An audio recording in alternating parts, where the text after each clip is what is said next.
네, 여러분. 이번 시간에도 지난 시간에 이어서 천자문을 계속하도록 하겠습니다. 계속되는 주제는 역시 공신에 관한 것입니다. 지난 시간에도 설명드렸지만 오늘의 첫 번째 구절은 책공무실입니다.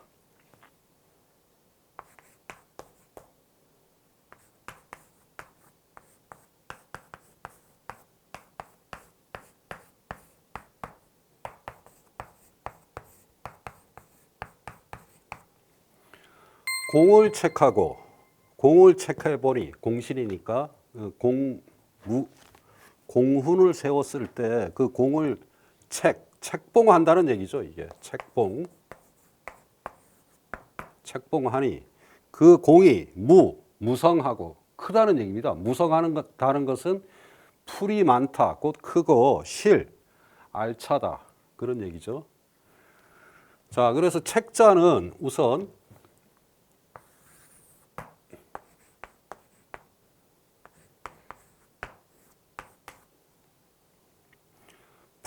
풀초를 쓰고 위에 요게 있으니까 이렇게 합니다. 이렇게 하고 밑에 이렇게 책자 책. 이 공신은 늘 지난 시간에도 말씀드렸지만 대대손손 가기 때문에 굉장히 큰 거죠. 그래서 이 공이라는 말은 전통시대, 지금도 그렇죠. 공을 세운다. 굉장히 큰 겁니다. 그래서 이 공자는 뭐 이 초선은 이렇게 쓰는 거죠. 당연히. 그래서 한 번에 넘어오죠. 이렇게. 책공. 공. 오늘의 하이라이트인 이 무자. 자, 여러분들 무자는 우선 풀초가 있으니까 이렇게 되는 건 아시겠죠? 그런데 이 밑에 이 술자는 이렇게 써야 됩니다. 자, 그럼 밑에다가 한번 해보겠습니다.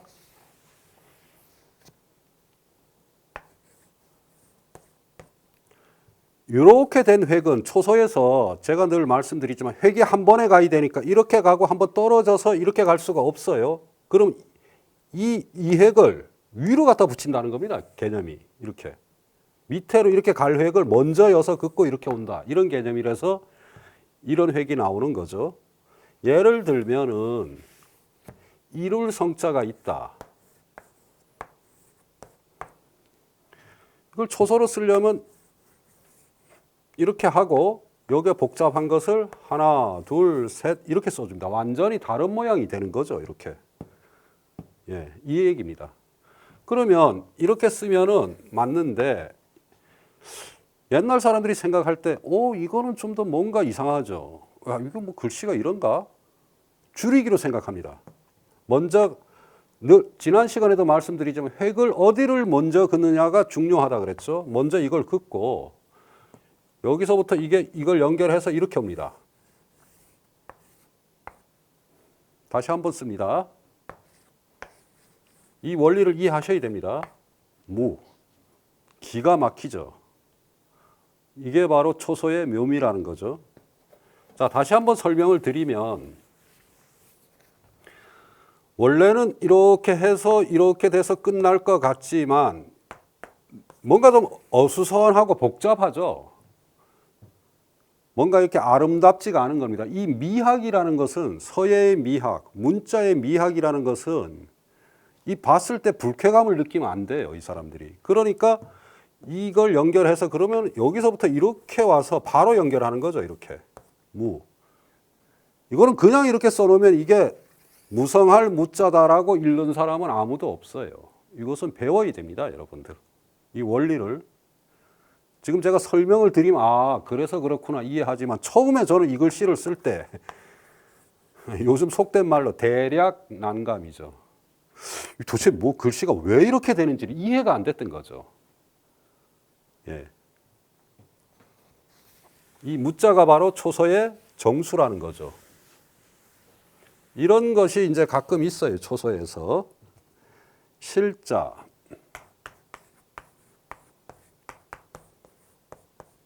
실자는 뭐 초소로 워낙 많이 나오죠. 그냥 쓰면은 하나, 둘, 셋. 이렇게 생긴 것은 이렇게 써도 되지만 이렇게도 쓴다 그랬어요. 기억나시죠? 이렇게 써도 되지만 이렇게 쓴다. 이때는 이 방법을 써서 이렇게 하고 점을 하나 이후에 있는 걸 찍어 놓고 이 조개패를 그냥 이렇게 쓴 거죠. 실. 워낙 뭐 많이 나오니까. 그래서 나중에는 어떻게 되냐면 이런 개념으로 돼요. 실자가. 그래서 빨리 쓰면 이렇게 씁니다. 실. 지금은 문서를 전부 컴퓨터로 치니까 그렇지만 제가 어렸을 때만 해도 시골에 살아서 면석이 이런 분들은 다 이렇게 글씨로 써줬죠. 글씨 잘 쓰는 게 옛날에는 출세의 수단이었다는 겁니다. 옛날도 마찬가지였어요. 그래서 이걸 전체를 써주면 책, 공, 무, 실. 책공무실. 공을 책할 때 공이 무성하고 실. 열매가 있는 것을 책해 준다. 그러니까 이 당시에 이제 그랬다는 거죠. 자, 그런데 공만 책하는 게 아니고 이것을 기록에 남긴다 그랬죠. 그 다음 구절이 바로 그겁니다. 늑비, 색일 늑자죠. 늑비,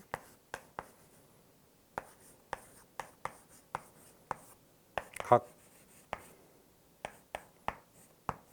명.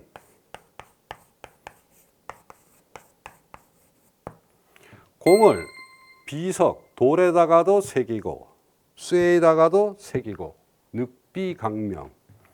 지금도 많죠, 이런 것들. 중국 서안이라는 곳에 가면 비림이라는 곳이 있습니다. 비림. 비림.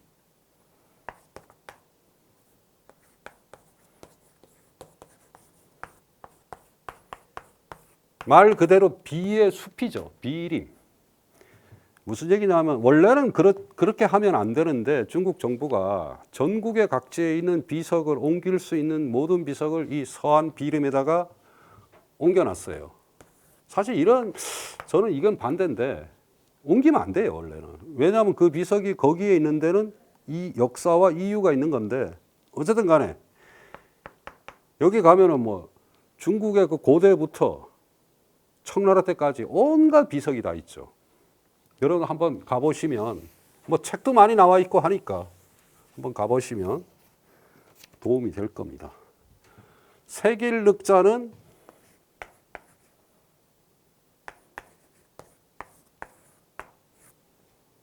우선 가죽 혁자가 있죠.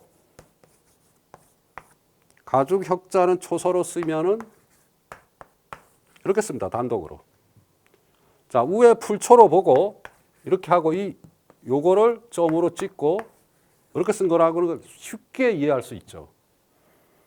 그러면 뭐 힘력자랑 하면은 륵 다시 한번 씁니다. 륵. 그러니까 가죽 혁자의 필법을 이해하면 바로 된다는 거죠. 색일 륵.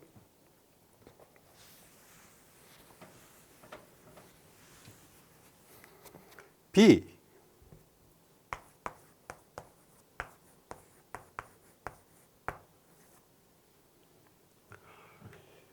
돌석자 단독으로 쓰면은 당연히 이렇게 씁니다. 입구자는 점 두 개다. 근데 이럴 때 주의해야 될 것은 이게 반드시 여기랑 겹쳐야 돼요. 이렇게.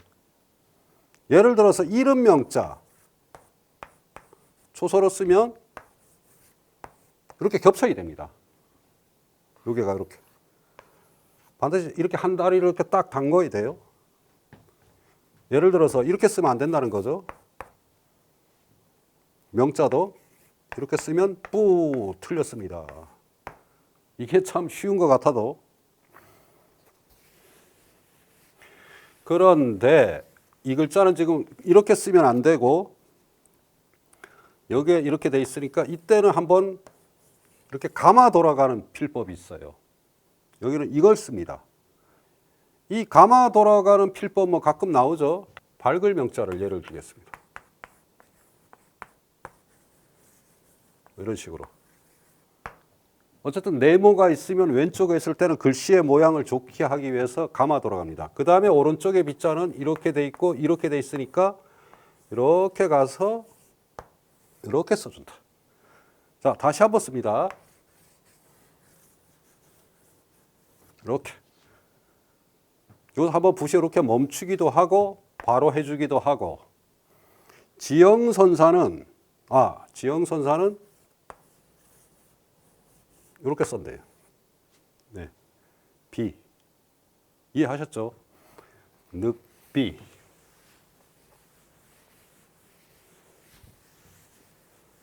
색일각자.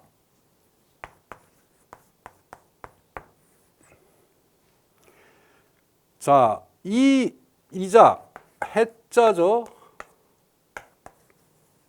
해자를 단독으로 쓰면 이렇게 쓰는데 이렇게 쓰면 안 되죠. 여기서는 지금. 그러니까 점을 하나 찍어요. 이거를. 여기까지 와서 이렇게 와서 내려가면 안 되니까 딱 멈추고 그 다음에 멈췄으니까 이게 이렇게 우쪽에 칼로로 들어가면 안 되고 그대로 그냥 써줍니다. 그래서 각자는 이상하게 이런 형태가 돼요. 이게 어렵습니다. 이런 게. 지난 시간에 말씀드렸지만 오른쪽에 있는 칼도는 우도 천존만이라 그래서 이렇게 둥그렇게 써줘야 될 것 같지만 예를 들어 리자 같은 경우 그렇다 그랬죠. 늘 이게 쉬워서 제가 늘 이렇게 예를 드는데 이렇게 써주는 게 아닙니다. 이런 예외가 거의 없는데 요 각자만 이래요. 요 각자만. 그러면 이렇게 써주면 이게 무슨 글자랑 헷갈리냐 하면은 여러분들 혼동이 되기 쉬운 게 이자죠. 이자. 훈자. 이자는 어떻게 쓰냐 하면 그래서 이자는 이렇게 되는 겁니다. 진짜 비슷하죠. 이거 헷갈리시면 안 됩니다. 말씀어는 여기서 이렇게 해서 여기서 감아 돌아옵니다. 이렇게. 근데 각자는 이렇게 쓰고 아들자처럼 해서 이렇게 씁니다. 이거는 제가 지금 이렇게 이 글자를 하나하나 설명하다 보니까 이렇게 되는 거지. 실제로 오랫동안 쓰다 보면 저절로 이해됩니다. 이건 뭐 혼동할 일이 없어요.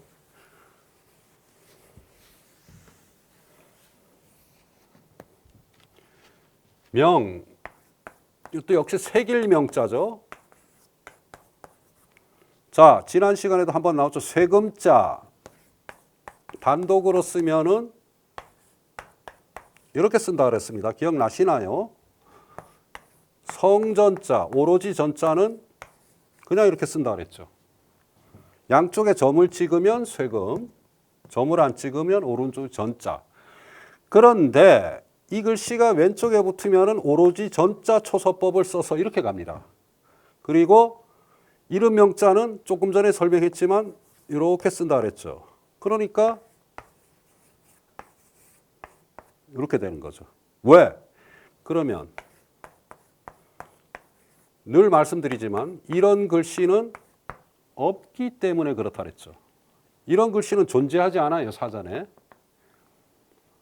문자의 발달 제가 말씀드리죠. 이걸 연변이라 그럽니다. 물이 흘러내려오듯이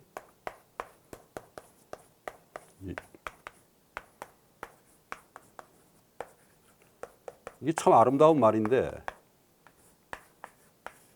문자의 발달, 연변이라고 하는데 물이 이렇게 쭉 흘러내려오듯이 이 문자도 시대에 따라서 변해요. 변하지만 우리가 생각할 때는 막 변하는 것 같지만 다 이유가 있고 원인이 있고 이거를 우리가 밝혀내는 게 학습 목표 중에 하나입니다. 다 이유가 있는 거죠. 자, 그러면 이 전체를 한번 써드리면 늑, 비, 각, 명, 늑비강명. 자, 여기까지는 이제 구체적이 아니고 추상적으로 이런 대접을 한다 이런 건데, 이 다음부터 이제 도대체 그러면 지금까지 공신들이 어떤 사람이 있느냐. 이 천자문이란 책의 이 구조는 굉장히 아름답습니다. 왜? 남조에 그때 생겨서 지금까지 청조가 멸망할 때까지, 이게 다시 청나라에 가면은 몽골어와 만주어로도 번역이 돼요. 그러니까 전서, 예서, 행서, 초서가 되고, 당나라에 가면 실담 문자라 그래서 불경이 전파될 때 산스크리트어의 그 당시 문자를 실담이라 그럽니다. 실담, 믿는다라는 뜻의 실담 문자 천자문도 있고.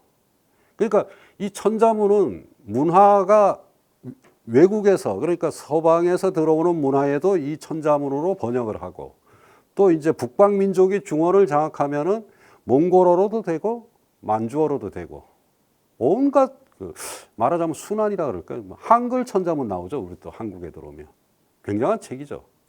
사실은 이 천자문만 다 알아도 중국 역사를 안다 이렇게 얘기할 수 있을 정도로. 자, 반계 이윤입니다.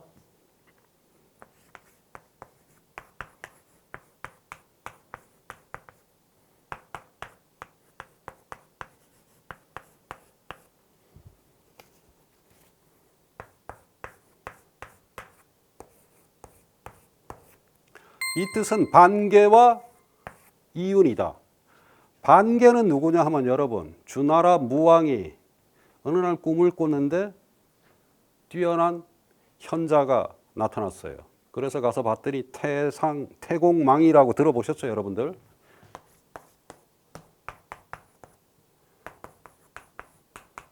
태공망 여상, 곧 주나라 무왕을 도와서 은나라를 무너뜨린 유명한 재상이죠. 강태공이 바로 이 사람입니다. 성이 강씨라서 강태공이라고 하죠.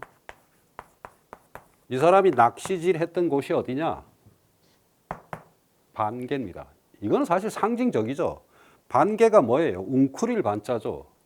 원래 그 용이 웅크리고 있는 것을 반으로 뜻합니다. 용이 웅크리고 앉은 시내. 만든 말이죠. 예. 이윤이란 말은 이것은 이제 주나라 얘기고, 중국은 이게 하은주가 있다 그랬죠.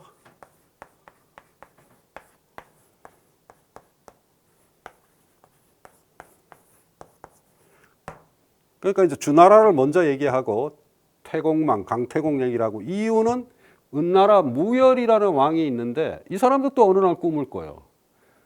근데 뭐 무슨 벽돌을 쌓는 사람이 있는데 그 사람 한번 찾아와 보라 그랬더니 찾아왔는데 그 사람이 이윤인 거죠. 그래서 등용을 해서 역시 태평성대를 이루었다.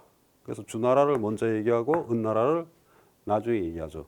언젠가 한번 말씀드렸죠. 이 하은주라는 개념은 전한, 그러니까 사마천이라는 뛰어난 사기를 지은 이 사람이 역사서를 기술하면서 이때까지 남아있는 모든 기록을 취합해서 이 사람이 이렇게 정리를 한 겁니다. 하은주라고 이렇게 중국 고대를.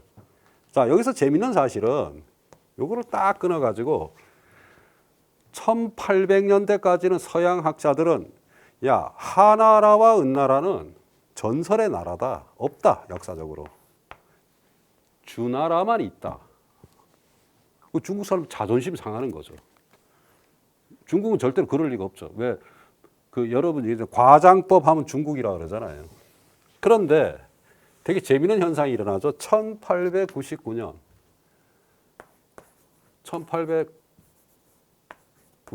곧 1900년 한 해 전 마이너스 1.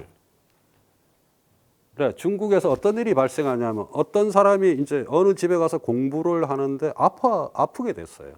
아파가지고 야, 너 아프니까 용골이라 그래서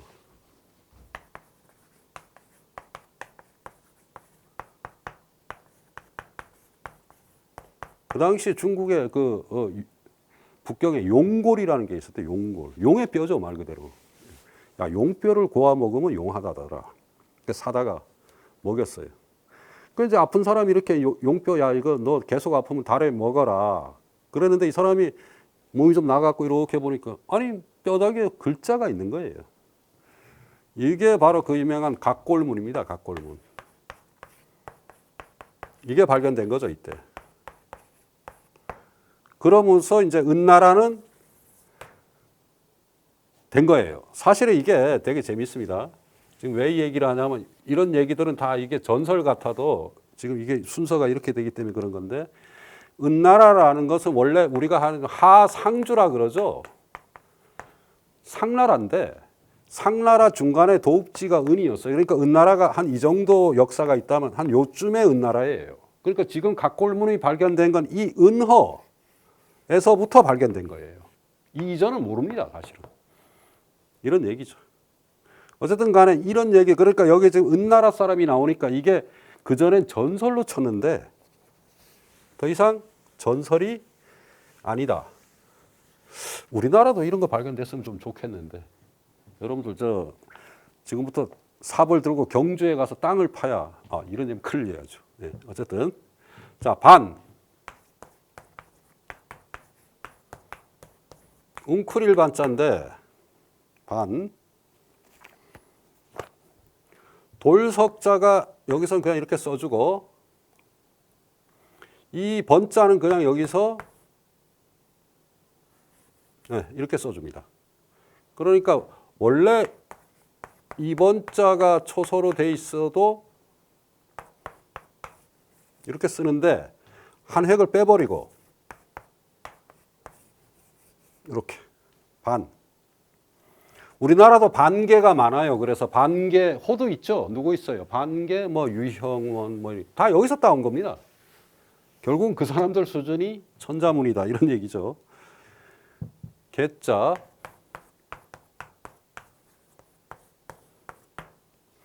자, 이 개자는 삼수를 해주고 위에서 점을 3개만 살립니다. 이게 4개인데 하나, 둘, 3개만 찍어주고 밑에를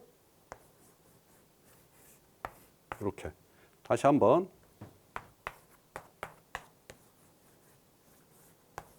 이렇게 그대로 살려주는 거죠. 그런데 이렇게 쓰면은 너무 복잡하죠. 지금 여기에 지형선사를 이렇게 써놨는데 이게 후대 어떻게 변하냐면은 그냥 이렇게 간단하게 변합니다. 이게 현재로는 많이 쓰여요. 물론 지형선사는 이렇게 써놨습니다. 제가 말씀드렸죠. 글씨는 시간이 지나면 변한다. 가장 아름답게. 아름답다는 것은 여러 가지 의미가 있습니다. 보기에 아름답다도 있고 경제적으로 빨리 써서도 글자의 물리, 그러니까 뜻을 해치지 않는 것도 아름다운 겁니다. 이렇게 변하죠, 나중에. 근데 뭐 지금은 뭐 이 글자를 일단 여기 있으니까 익혀두시고 이윤. 이 사람 이름은 원래 부열이라 그랬죠? 부열이 아니고 이윤. 자, 그러면 이 자는 우선 윤자 밑에도 나오죠. 이 윤자가 지난 시간에 얼핏 한번 설명드렸어요. 이건 어떻게 써야 되냐면 하나, 그 다음에 이렇게 써야 됩니다. 둘, 셋. 반드시 이렇게 써야 돼요. 다시 한번요. 하나, 둘, 셋. 기억하셨죠? 이거 의외로 쓰기 힘듭니다. 이거 모르면 글씨가 이상하게 됩니다. 그러니까 이건 뭐 이윤은 사람인 그냥 윤 이렇게 실제로 한번 써보시면 아실 텐데 이렇게 안 쓰면 글씨의 모양이 되질 않아요. 그러니까 간단한 게 어렵다 그랬죠. 저도 이걸 처음 했을 때는 이걸 몰라가지고 붓으로 쓰니까 이상하게 됐었는데 한 몇 번 써보고 이게 이렇게 쓰는구나. 실제로 여러분들 교재를 보시면 교재에서는 이렇게 쓰는 흔적을 보이질 않아요. 이 사람 글씨를 워낙 잘 쓰니까 이렇게 뭉겨놨죠, 이렇게. 그러니까 이렇게 쓰는 줄 모릅니다. 근데 실제로 정확하게 이렇게 써져야 돼요. 특히나 붓이 연필이든 붓이든 가서 여기서 이렇게 정확하게 이 피법을 지켜줘야지만 모양이 나온다. 모양도 중요하죠. 자, 그래서 전체를 한번 써드리면 반, 개, 요거는 지금 지형선사가 쓴 그대로고요. 이, 윤. 개자는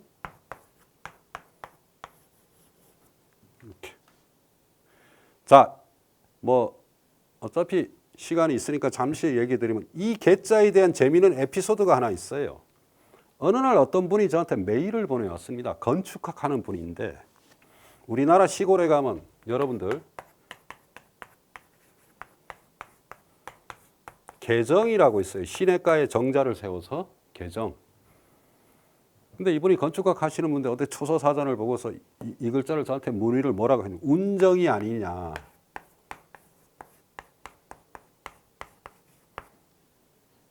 싫어합니다, 이거는. 구루문자가 초서를 어떻게 쓰냐면 이렇게 쓰거든요. 그러니까 이제 이걸 빨리 쓰면은 그렇게 보이죠. 난감한 거예요, 제가. 그분은 교수님인데 후배가 그랬으면 야단을 쳤겠죠. 이런 무식함. 근데 이 상대가 그러면 야단을 칠 수가 없죠. 그래서 그 운정이란 말은 찾아보면 하늘 아래 새로운 것이 없습니다. 운정이란 말은 찾아보면 없을 뿐더러 계정이 맞고 제가 아는 한 운정이라는 초소를 본 적들이 정중하게 답을 했더니 더 이상 답이 없으셨어요. 무슨 얘기냐 하면 이게 이제 글씨를 추정할 때 함부로 하면 안 된다는 얘기를 하는 겁니다. 자, 그 다음이 좌시 아형.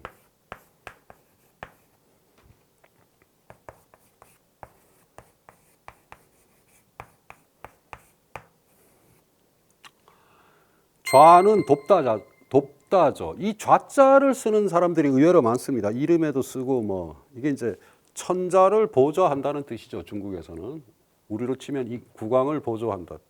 때로 보조하는데 누가 아형이 언덕 아자와 저울 형자죠. 언덕에 기대는 것처럼 저울로 다는 것처럼 천자를 은나라의 재상의 이름을 그래서 아형이라고 합니다. 아형. 언덕에 기대면 편안하죠. 저울로 달면 확실하죠. 그래서 때때로 돕는 것이 아형과 같다 이런 뜻입니다. 멋진 말이죠. 좌시 아형. 좌자. 좌자 오른쪽에 있는 이 왼자자는 지난번에 좌우 할 때 한번 말씀드렸죠. 우자는 이렇게 쓴다 그랬고 좌자는 이렇게 쓴다 그랬죠. 기억나시나요? 그러니까 여기도 마찬가지죠. 그냥 당연히 이게 한번 이렇게 정하면 벗어나질 않죠. 아니 여기서는 이렇게 쓰고 여기서는 다르게 쓰면 안 됩니다. 똑같습니다. 예. 그러니까 이건 한번 배워두면 뭐 다시 한번 써드리면 좌자만 알면 뭐 이거는 뭐 그냥 도울 좌자다. 당연한 거죠. 예. 때 시자가 중요합니다, 여러분. 이렇게 간단한 글자가 의외로 어렵다는 거죠. 이 절사자 오른쪽에 있는 절사자는 단독으로 쓰면 이렇게 씁니다. 이거 몇 번 나왔죠. 예를 들어서 모실 시자 초서 또는 뭐 그냥 이렇게 써도 되고 뭐 이렇게 씁니다. 절사자. 그런데 이 떼시자의 절사자는 이렇게 쓰지가 않고 여러분들 이게 날일자에서 이렇게 타고 가서 완전히 줄여버려요. 마디천만 살리고 이렇게. 왜? 너무나 많이 쓰이는 글자이기 때문이다. 이거는. 떼시자는 진짜 많이 쓰입니다. 여러분들. 그렇겠죠? 이게 이렇게 딱 교중이 돼요. 그리고 이때 감을 때도 여기서 이게 감는 게 이렇게 여기까지 반드시 이렇게 가야 됩니다. 다. 이렇게. 무슨 얘기냐면 이렇게 가면 안 된다는 겁니다. 중간을. No. Yes. 이렇게 된다는 거죠. 이것도 왜 그러냐면 중간으로 가면 이 글씨 모양이 안 돼요. 물론 뭐 틀렸다 맞다 이거 이전에 이렇게 쓰면 폼이 안 난다는 거죠. 반드시 이렇게 써야 됩니다. 이렇게. 그건 안 된다. 이런 점이 어렵다는 거죠. 그래서 시자를 이렇게 써봐라. 그래서 시자를 딱 쓰는 걸 보면 이 사람이 초소를 배웠구나 안 배웠구나를 알 수 있어요. 테스트라는 건 언제나 간단하죠, 여러분들. 여러분 그런 거 알아야 돼요. 이게 우리가 모를 줄 알죠. 이렇게 앞에서 뭐 그래서 딱 글자 하나 쓰는 거 보면 아는 거죠, 우리는. 그 얘기입니다.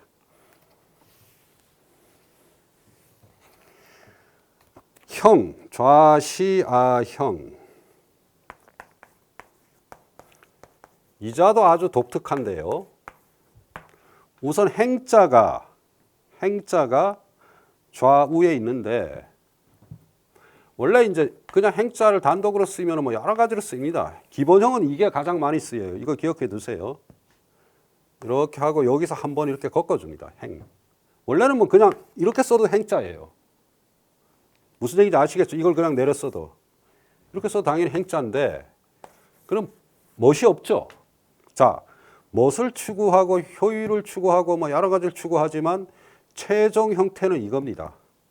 요걸 기억해 두시고 자, 좌시아형. 근데 이제 여기서는 이렇게 쓸 수가 없죠. 자, 그러니까 이 초소를 만드는 사람이 어떻게 했냐면은 왼쪽은 이렇게 하고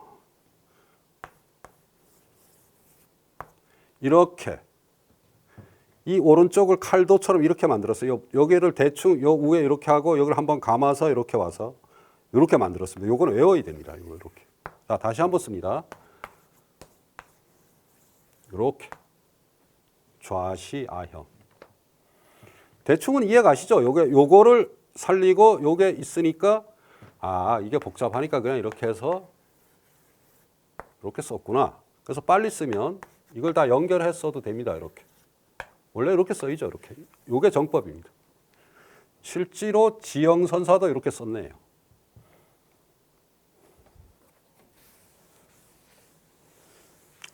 늘 말씀드리지만 이 지형선사란 분이 원래 이름이 알려져 있지 않습니다. 이력도 잘 안 알려져 있고 그런데 역사에 이름이 남는다는 것은 뭘까요? 이분이 우연히 이 책이 발견돼서 알려진 거죠. 그리고 이분이 우연히 왕희지의 칠대손이라는 게 밝혀졌고 근데 또 초창기에 재미있는 얘기가 초창기에는 이 책이 진짜냐 가짜냐에 대한 논의가 많았어요. 그런데 중국의 유명한 서지학자, 서예가죠. 이름이 개공입니다, 이분이.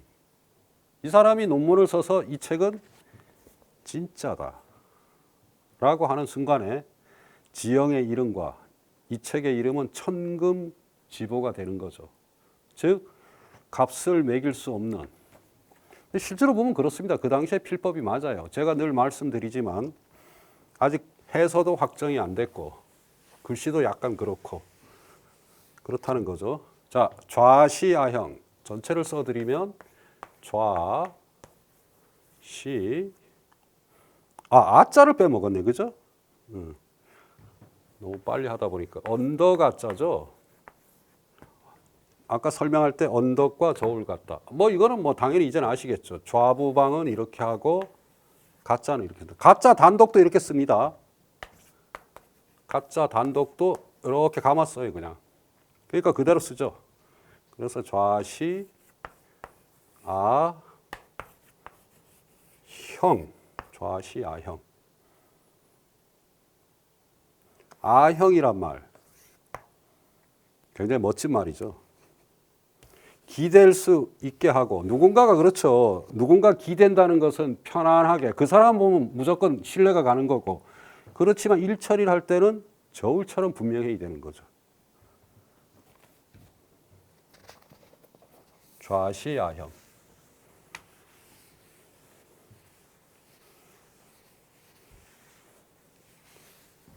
그 다음에 엄택곡부입니다. 엄택곡부.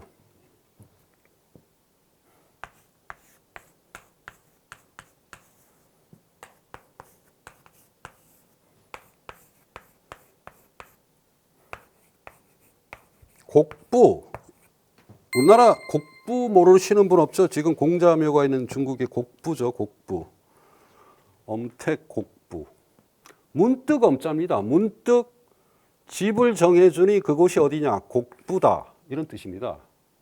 이 곡부는 무슨 얘기냐면 주나라 때 주나라 무왕을 도와서 한 유명한 사람 있죠. 여러분들 주공이라는 사람 있죠. 들어보셨나요? 주공.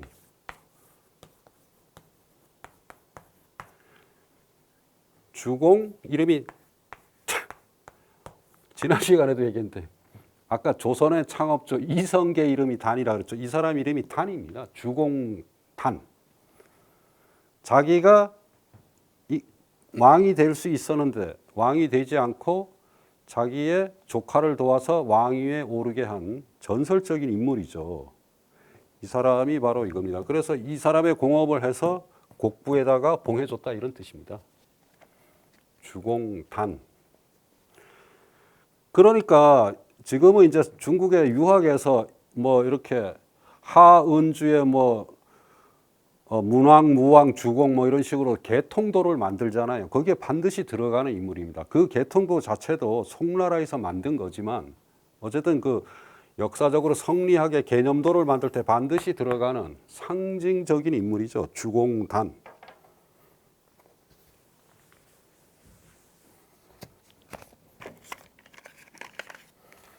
자, 엄택곡부의 엄자, 문득, 갑자기 그런 뜻인데 이럴 경우에 이 글씨는 되게 재밌습니다. 잘 보십시오. 그냥 쓰는 게 아니고 여기서부터 이렇게 가서 이렇게 옵니다. 일단. 자, 다시 한번 씁니다. 이렇게 가서 이렇게 와요. 요 위에 있는 요거를 이렇게 표현해요. 여기서부터 이렇게 오는 거죠. 이렇게. 이해하셨죠? 이렇게 온다는 말입니다. 그 다음에 여기서 가서 다시 이렇게.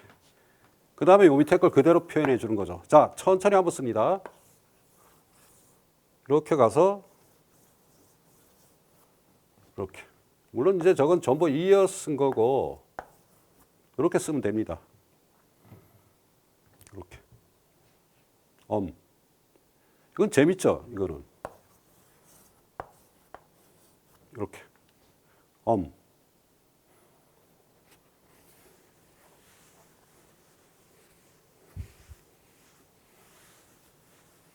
택. 그대로 쓰면 되죠. 택자.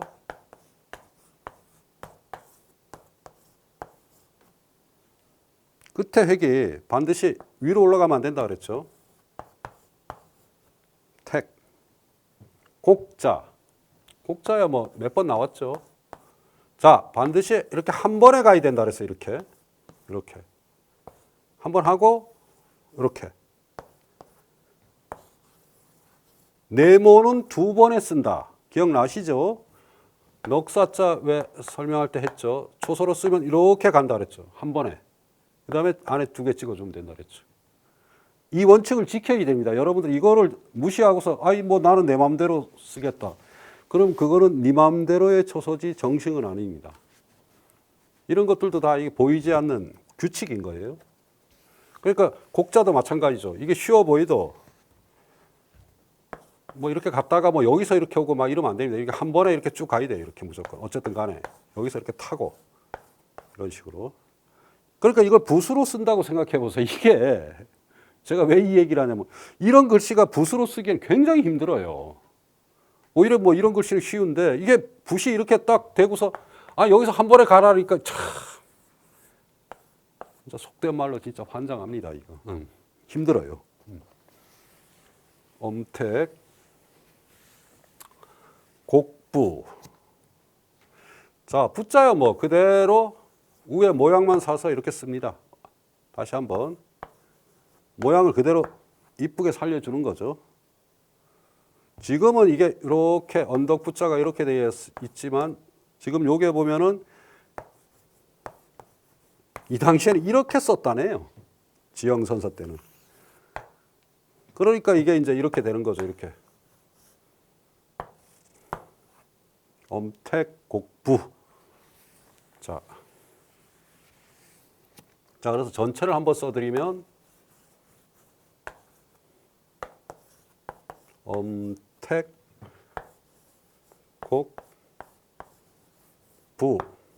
엄택곡부. 멋진 말이죠, 이건. 자, 그 다음에 미단수경.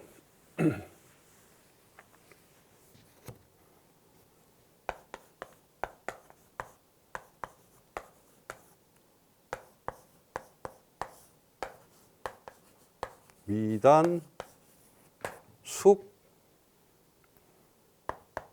영. 이 단이 바로 주공단의 이름입니다. 요자는 안일 미자인데 부정어죠. 그러니까 주공단이 아니었다면 누구 숙자죠? 누가 경영했을까? 나라를. 이 정도만 되면 어마어마한 신뢰죠. 이 사람이 얼마나 대단하냐 하면 이 천자문에 몇 개 되지 않는 구 중에 지금 계속 이렇게 나오고 있는 거죠. 주공이란 사람이. 주공단이 아니었다면 도대체 나라를 누가 경영했을까? 이 정도 되면 역사에 이름 올린 정도가 아니죠. 거의 뭐 역사를 제가 아까 말씀드렸죠. 도통도에서 이 주공이란 사람은 왕이 되지도 않았는데 거의 뭐 왕을 능가하는 인기를 끌고 있어요. 여러분들 우리나라에서 유명한 사람 알죠? 고려 말의 충신 정몽주. 무슨 말이에요? 꿈속에 누굴 봤다는 거예요?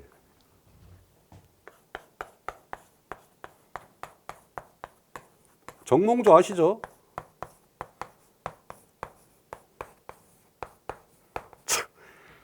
꿈속에 주공을 본 거예요. 오죽하면 이 정몽주의 이름까지 나옵니다. 그때가 이제 유학이 처음 중국에 들어올 때인데 이 당시에 유학은 이제 원나라 그러니까 몽골에서 과거 시험을 보는 게 8대의 황제입니다. 몽골식 이름으로는 아유르 바르와다라고 하는데 인종이죠, 인종. 이때 과거 시험을 보는데 이때 채택한 교재가 아이러니하게도 뭐냐면 남송의 대표적인 학자인 주자의 텍스트를 채택합니다.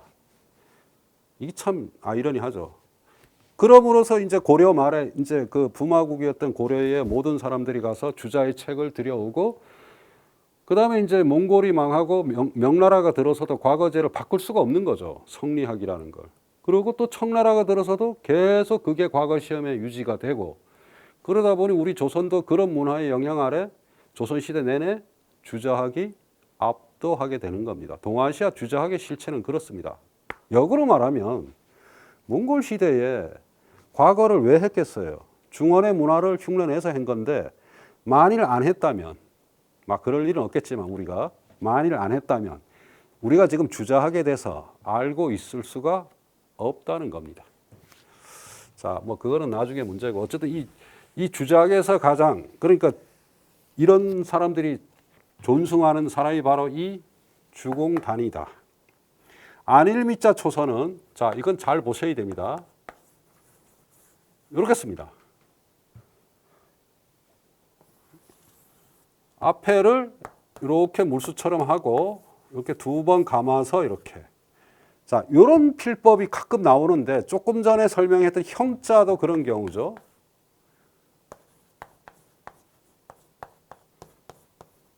형자도 이런 식으로 뭔가 이렇게 약간 구성을 해요. 안일미자. 이거는 외워야 됩니다. 이 자체로 만든 게 아니죠, 지금. 안일미자. 제가 외워야 되는 글자라고 자꾸 말씀드린 것 같지만 사실은 100글자. 그러니까 초서에서 쓰는 특유의 표현은 50자가 안 되고 외워야 되는 글자는 100글자가 안 됩니다. 제가 늘 말씀드리죠. 여러분들 굉장히 복잡한 것 같지만 초서가. 그거야 뭐 처음 배우는 사람이야 그렇지만 계속 하다 보면 그러면은 어떤 문자 체계를 배울 수가 없죠. 원리가 없으면. 제가 공부를 할 때는 이 원리를 가르쳐 주는 사람이 없어서 그랬는데 실제로 그렇다는 얘기입니다. 자, 단자는 당연히 이렇게 그냥 쓰겠죠. 네, 이거는 뭐 초소라고 할 게 없습니다. 이렇게 정확하게 이렇게 써야 됩니다. 숙자 누구 숙자 이런 거는 이제 이게 되게 재밌는데 여기에 있는 모든 것을 그냥 이렇게 그러니까 왜 여기에 있는 모든 것을 그냥 이렇게 아들 자자처럼 써버리고 왼쪽을 살려 쓰는 거예요. 요 환자를 이렇게 이해하셨죠? 다시 한번 씁니다.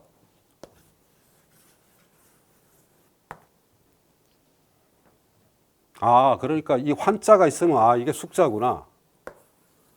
근데 이게 지금 제가 이게 분필로 이렇게 쓰니 그렇지만 이게 붓으로 쓰려고 그러면 손이 저려요. 농담 아니라 나중에 이거 한 몇 번 쓰면 식은땀이 나고 손이 저린다는 거죠. 왜냐하면 여러분들 붓글씨를 잠깐 말씀드리면 이렇게 쓰면 이렇게 손목으로 쓰는 게 아니에요. 이게 써가지고 온 몸이 다 움직여야 됩니다. 이게 붓글씨라는 게 사람들이 착각하더라고요. 이렇게 쓴다고. 붓글씨는 한 1시간만 쓰면 뭐 하루에 한 2-3시간 쓰면 기절합니다. 저녁에 알코올을 섭취할 필요가 없어요. 그냥 힘이 들어서 기절하죠. 그렇게 힘든 작업입니다. 붓글씨가.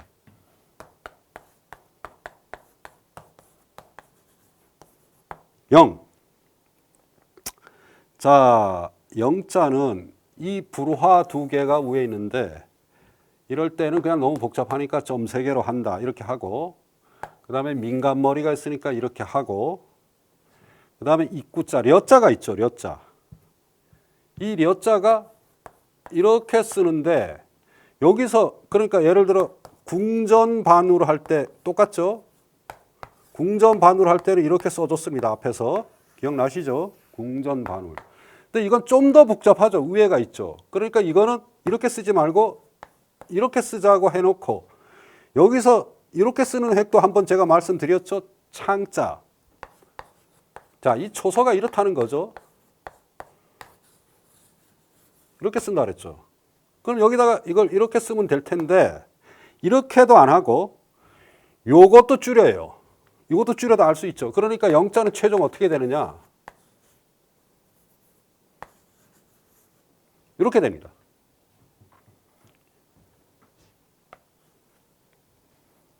요게 점을 원래 찍어야 되는데 이 점 하나를 빼버려요. 그래서 이건 회계 어쩔 수 없이 이렇게 올라간다는 거죠.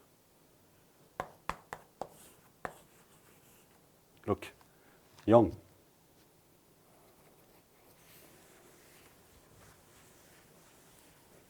자, 그래서 전체를 한번 써드리면